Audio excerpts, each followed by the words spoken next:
Video ini saya ditujukan kepada 4 instansi negara, yaitu BPOM RI, Bea Cukai, terus juga Kemendak, dan yang terakhir adalah Kepolisian RI. Ya, dia kan klaim original tuh produknya. Kasih lihat dong produknya original tuh dari mana originalnya. Itu dulu deh pertanyaan saya. Itu Nah, saya duluan nanya alamatnya dulu karena kan itu yang lagi viral sekarang. Lu kasih tunjukin dong original mana. Siapa yang ngeles ya? Penakut. Oke ya, Sandi sangat cukup geram sekali ya dengan produk-produk yang impor ini ya guys, yang tidak ada izin edar BPOM sama sekali. Dan mereka tidak tahu perbedaan antara BPOM dan juga halal. Itu adalah dua hal yang sangat-sangat berbeda sekali. Karena apa? Kalau produk itu belum ada izin edar dari BPOM, berarti keamanan, mutu, dan juga jaminan baik itu khasiat atau manfaatnya belum diketahui sama sekali teman-teman. Sementara kalau halal ini lebih diperuntukkan untuk karena kita negara Islam, kita itu harus punya sertifikat atau lebih ke agama. Dan untuk perizinannya pun juga berbeda ya guys. Ya, Sandri senyum-senyum aja lihat orang yang ketika dia menampilkan ini. Sertifikat halal untuk semua produknya yang tadi itu, yang ilegal itu. Masuklah yang dijual ini. Dan ini. Ini salah satu afiliatornya. Dan oknum dokter pun ada yang jual ini. Dan jelas bahwasanya kalau di FDA Filipina sendiri itu, nih, saya tampilkan. Sudah melarang produk tersebut beredar. Dan setiap apapun barang yang berkaitan dengan farmasi dan makanan, itu wajib punya izin edar. Mau itu impor, mau itu lokal, semuanya wajib ada izin edar. Dan kalian bisa cek produk ini ya, hampir semuanya, maupun yang ini, dan yang ini, apakah punya izin edar dari BPOM. Kalau belum ada izin edar, berarti produk tersebut ilegal. Apa? Izin edar itu keluar ya, untuk BPOM sendiri, wajib melampirkan uji laboratorium. Mau merek apapun, mau kalian pakai merek B, merek S, ataupun yang lainnya, ya oknumnya itu jual adalah dokter, itu tetap salah, itu ilegal. Karena dia tidak ada izin edar dari BPOM. BPOM itu belum mengizinkan produk tersebut itu disebarluaskan. Pokoknya apapun kalian membeli suatu produk itu suplemen, lihat deskripsinya. Lakukan pengecekan seperti ini ya teman-teman. Kalian tulis namanya apa. Mau apa tuh lihat, gak ditemukan kan? Berarti selama ini dia tidak ada izin edar BPOM-nya. Oke, bahkan saya cobain juga masukin kata kunci ini ya. Nah, tidak ditemukan sama sekali produknya. Tuh, sampai ke bawah. Ini apa? Apa? Masih mau pakai produk yang belum tahu keamanan, manfaat, mutunya, khasiatnya. Saya nggak ngerti lagi deh.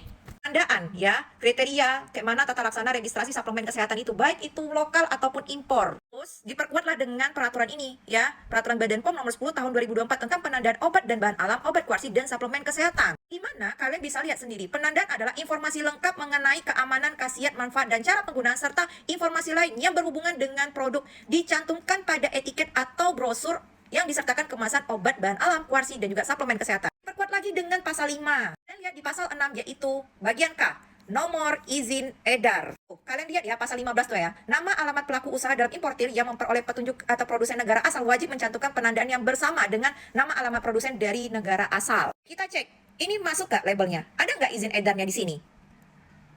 Hah? Kita cek aja situsnya. Nih, situsnya. Hanya sekedar situs. Tapi semua produknya Sandi cek tidak ada izin edarnya. Tadi kalian lihat kan videonya? Terus, kalian masih mau pakai produk-produk yang tanpa izin edar seperti ini? Jadi heran, ini mungkin kamuflase mereka bikin toko-toko dari Lazada, TikTok, dan juga Shopee itu ya produk palsu mereka gitu, yang jual. Tapi mereka sampai saat ini Sandi belum ada izin edarnya. Kalian cari aja deh. Atau tadi kalian cek BPOM aja bikin namanya Muliti, nggak ada, ilegal masih. Swiss, Bewords, Bronson, Solarai, dan yang lainnya itu masih ya belum ada izin edar BPOM-nya. Sama dengan ilegal. Mohon 4 instansi yang di awal sudah saya ditampilkan tadi itu, ayo Pak cek Pak, banyak Pak, banyak. Nah, kalau untuk sertifikasi halal itu, lah ini halal mereka gitu kan, sudah resmi, pas dicek keluar gitu ya. Karena halal ini lebih memperuntukkan karena kita daerah Islami ya. Terus yang kedua adalah terkait dengan proses produksinya. Memastikan bahan-bahan yang ada di dalam suplemen itu ya baik gitu, sesuai dengan syariat Islam. Nah, bahan hewan gitu disembeli dengan baca bismillah atau enggak. Terus alat-alat produksinya nggak boleh tuh bersentuhan dengan bahan-bahan lainnya yang mengandung misalnya alkohol atau yang disesuaikan dengan ketentuan dari MUI. Kalau dia itu halal, bukan berarti bisa diedarkan begitu saja di Indonesia. Terus wajib ada izin edarnya. Pertanyaannya adalah, apakah keduanya ini sama-sama penting? Yes, sama-sama penting. Tapi kalau BPOM itu adalah hal yang wajib selama itu diedarkan, diperjualbelikan, baik itu secara daring ataupun laring.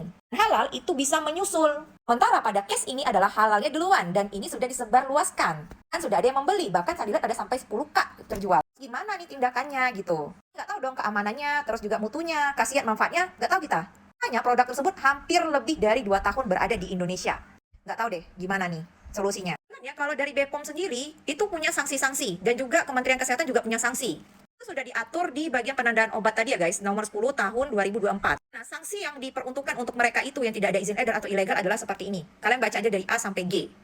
Sebenarnya ini juga sudah diperkuat di Undang-Undang Kesehatan ya, nomor 17 tahun 2023. Ini masih terbaru banget. Kita ambil pasal 138 ya, yang dimana setiap orang dilarang mengadakan, memproduksi, menyimpan, mempromosikan, dan atau mengedarkan sediaan farmasi yang tidak memenuhi syarat standar dan atau persyaratan keamanan, khasiat, kemanfaatan, dan mutu. Diperkuat sanksinya nih ya. Setiap orang yang memproduksi atau mengedarkan sediaan farmasi dan alat kesehatan yang tidak memenuhi syarat standar, yaitu izin edar halal ya, itu dikenakan ya sanksi pada pasal 138 ayat 2 dan ayat 3, dipidana dengan pidana paling lama 12 tahun dan pidana denda paling banyak 5 miliar rupiah. Bagi kalian yang merasa oknum-oknum, baik itu nakes sendiri oknumnya ataupun di luar nakes, kalian hati-hatilah dengan ini. Kenapa? Ini sangat mudah sekali untuk dilacak. Dan apalagi di TikTok ini sangat-sangat mudah sekali mempromosikannya tanpa izin edar. Ini berlaku bukan hanya suplemen ya, tapi hampir semua beberapa produk yang mudah sekali ditampilkan. Segitu aja, terima kasih sama Apotheka Sandri, semoga ini sangat membantu semuanya, walaupun oknumnya itu adalah ya kalian tahu, maaf ya dokter ya, sebaiknya kalian lebih jeli lagi lah kayak gitu. Bye bye.